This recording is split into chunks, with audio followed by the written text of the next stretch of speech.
going? This is Sherrod and Pride of Oakhurst Legal Group and Sherrod Sports Visas. And today we're talking about equestrian sports. That is correct. That is correct. Horse racing. That's right. Like right now, we're recording this video in January, but as things heat up, that's when the horses start taking to the tracks. And that's when we start getting the calls for everybody to start coming back to the United States.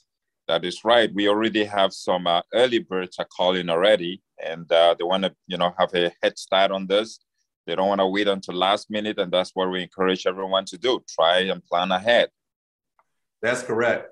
Traditionally for us, equestrian sports are a big business, but the COVID situation has definitely had a huge impact on the horse racing community because a lot of them come from Europe, and there was a ban on entry from Europe for a long time. And just to back up, what do we mean by equestrian sports? It's kind of wide ranging. So we mean rodeo sports such as barrel racing, horseback riding, bull riding. God bless those guys because it looks like it hurts. We're talking about paint horse. So the reiners. We're talking about thoroughbreds. So the people that do the Kentucky Derby. And we're just talking about horse training in general, because the selling and buying of horses is a very, very big deal in the United States. And these horses can get very expensive, up into the millions of dollars. So it's important that the Europeans are looking to come on work visas so that they can spend their time here and take their time picking out these $1 million horses, because it's a huge investment. It's a huge industry. And there are several categories under which people can come. We have the performance, and then we have those that are training and all kinds of things. Could you break down the various categories and what the requirements will be for those various categories so our viewers just know exactly what to expect? Right. So there's two categories of visas that we're dealing with. Well, really three when it comes to equestrian sports. So the first one is the P-1, which is for the jockeys, the drivers, the people that are actually on the horse itself competing in world-class competitions. Mm-hmm. Next, we have the O visa category, which encompasses everything else. What it could be the owners of horses, the trainers of horses, makers of horseshoes, people that we had one person that helps horses with mental issues, O-1. Emotional support for their horses. That's right. Emotional support for the horses, brushing the horses' hair. Horses, there's a lot of things going on, lots of people involved.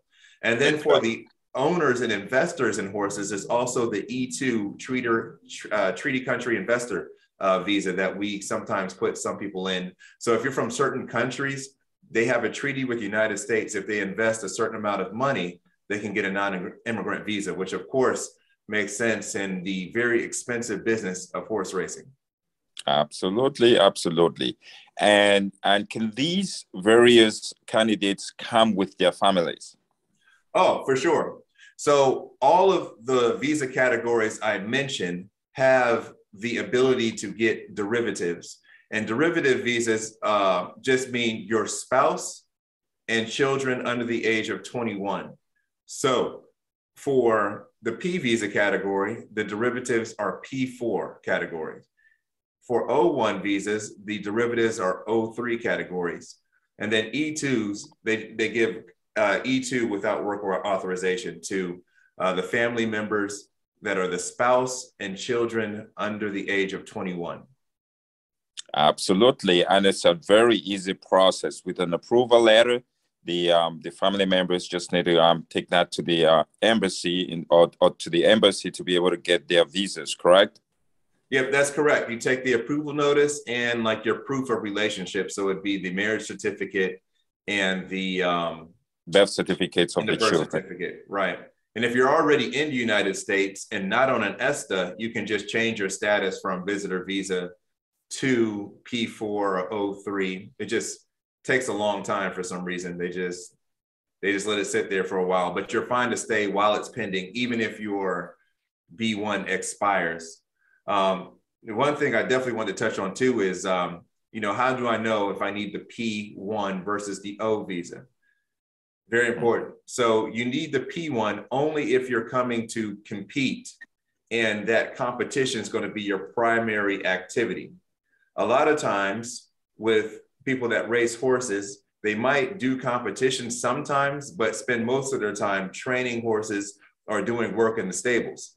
If that's the case, the best case scenario is to get an O-1 rather than a P-1, because your prize money is going to be small in comparison to the money that you're receiving from the stables. And when you have to kind of report this, it's just going to be something to explain if it's not adding up. So if you can, it's better to get the O-1 visa category if you're going to be doing a lot of stable work, another type of work.